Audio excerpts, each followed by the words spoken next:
안녕하세요. 저는 의정부 호은 미래학원 켈리 영어학원을 운영하고 있는 원장입니다. 저희가 학원을 운영하기 시작한 지 한 5개월 정도 돼 가고 있습니다. 그 과정에서 많은 사람들이 영어를 어떻게 배워야 되는가에 대해서 잘못된 생각들을 가지고 있기에 이 영상을 제작하게 되었습니다. 외국어를 배우는 목적은 그 외국인과 제대로 소통을 하기 위해서입니다.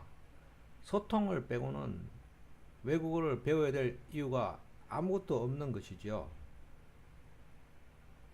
우리 모두 알다시피 우리나라에서 영어를 배운 사람들이 외국인과 소통하는 것은 거의 불가능하다고 볼 수 있습니다.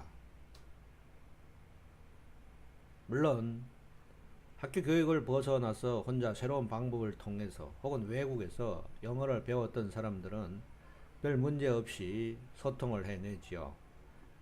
그러나 그렇지 못한 사람들은 거의 불가능에 가까운 장벽을 마주치고 있습니다. 저는 이 모든 원인이 우리나라의 잘못된 영어 교육에 있다고 보는 것이죠. 먼저 가장 큰 문제점 몇 가지를 한번 짚어보도록 하겠습니다. 우리는 문법을 통해서 언어를 배우고 있습니다. 많은 사람들이 공감하듯이 우리가 모국어 우리나라 말을 배울 때 언제 우리가 문법을 통해서 배웠나요? 문법은 언어 습득에 있어서는 전혀 필요가 없다고 볼 수 있습니다. 물론 필요가 없다고 하는 것은 문법적 교육이 필요가 없다는 것이지, 인간이 언어에 대해 언어를 소통하기 위해서 무의식적으로 인지해야 되는 문법의 필요성을 부정하는 것은 아닙니다. 문법을 배우되 문법을 그 언어와 별개의 형태로 배우는 것은 언어를 습득하는 방해 요소만 될 뿐이라는 것이죠. 저희는 문법이 없이, 즉 문법에 대한 설명을 전혀 하지 않으면서 그 언어를 가르칠 수 있습니다. 영포자 수능 영어를 앞으로 여러분들이 시청하시게 되면은 그 방법들을 분명히 아시게 될 것입니다. 또 다른 하나의 우리나라 영어 교육의 큰 문제점은 주기적으로 학습량을 증가시킨다는 것입니다. 이런 것이죠. 초등학교 때 영어를 배우기 시작했을 때 학년이 올라갈 때마다 새로운 내용들이 추가됩니다. 그 학생이 그 이전에 배웠던 내용들을 알고 있건 모르건 관계없이 계속적인 양이 증가하는 것이죠.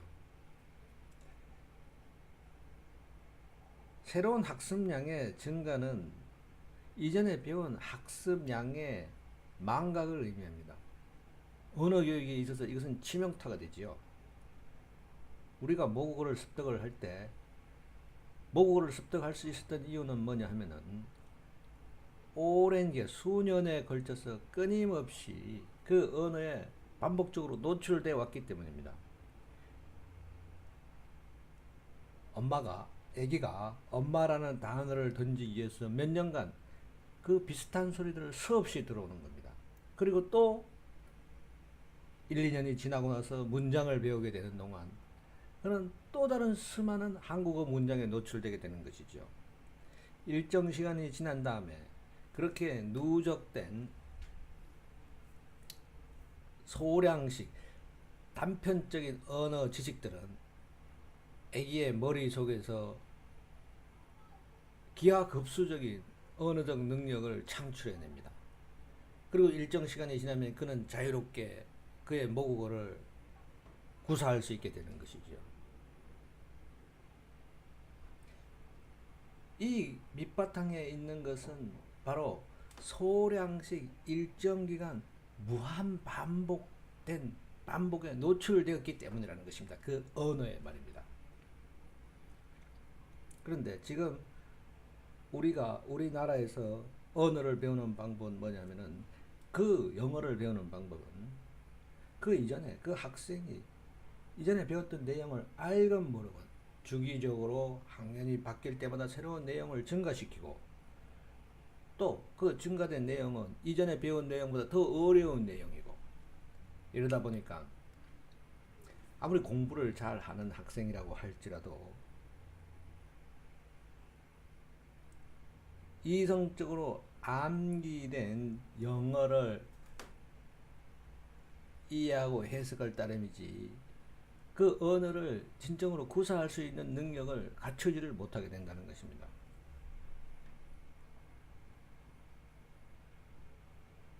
문법적 교육과 더불어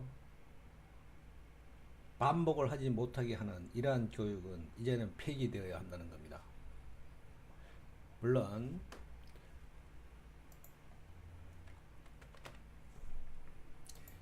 이 과정에서 또 다른 많은 요인들이 부정적인 요소로 작용을 하고 있으나, 그것들은 세세하게 시간이 지나면서 조금씩 짚어 나가기로 하도록 합시다. 또 한 가지 여기에서 주시시키고 싶은 것은 단어의 암기 문제입니다. 우리는 많은 학생들에게 단어 시험을 보게 합니다. 그리고 단어를 많이 암기하는 것이 그 언어를 정복하는 지름길인 양 얘기를 하지요. 이것 또한 잘못된 것입니다. 우리가 학생들에게 단어를 암기시킬 때 우리는 바로 영어 단어 하나와 우리말 하나를 결합시켜서 외우게 합니다. 그리고 그것도 문장 속에서 외우게 하는 것이 아니라 문장에서 개별적으로 떨어뜨려 놓고서 외우게 하는 것이죠. 일상생활에서 사용되는 단어들은 그 단어 단독으로는 그의 의미를 획득하지를 못합니다. 그럼에도 불구하고 영어 단어를 단독으로, 그리고 우리나라 말과 결합시켜서 외우게 함으로써 그 단어가 가지고 있는 언어적 특성 자체를 발휘하지 못하게 하는 것입니다. 학생으로 하여금 말이죠. 일단 이 세 가지의 큰 문제들이 우리 언어 교육의 핵심적 문제라고 볼 수 있습니다. 저희는 영포자 수능 영어를 통하여 이 문제들을 극복할 수 있는 방법들을 조금씩 제시해 나갈 것입니다. 초기에는 정말 답답할 정도로 느리게, 이게 뭐 하는 짓인가 싶을 정도로 천천히 나아가게 됩니다. 마치 A가 엄마라는 말을 던지기 이전에 수많은 의미 없는 말들을 던지면서 옹알이 하는 듯한 느낌으로서, 그런 느낌으로 여러분들에게 전달이 될 것입니다. 즉, 아주 작고 미세한, 예를 들면 이런 것이죠. go, 가다라고 하는 동사를 가르치는데 몇 초면 될 것을 저희는 최소한 30초에서 1분 정도로 시간을 허비하게 됩니다. 여기서 이런 식의 말을 하는 것이 이해에 크게 도움이 되지 않기에 보다 더 자세한 내용들은 학습이 진행이 되어 나가면서 조금씩 보여드리게 될 것입니다. 초기 이게 뭐 하는 짓인가 하는 느낌이 생기더라도 참고서 일정 기간 시청해 주신다면은 여러분들 영어 학습에 큰 도움이 될 것이라고 생각됩니다. 참고로 한 가지 말씀드리면은, 모든 어려움을 참고서 그동안 저희 학원에 있었던 중학생들은 지금 영어에 아주 흥미를 느끼고 자기네들이 진짜로 영어를 배우고 있다는 느낌을 갖고서 저희 수업에 임하고 있다는 사실을 말씀드리겠습니다. 다음 강의에서 만나 뵙기로 하지요.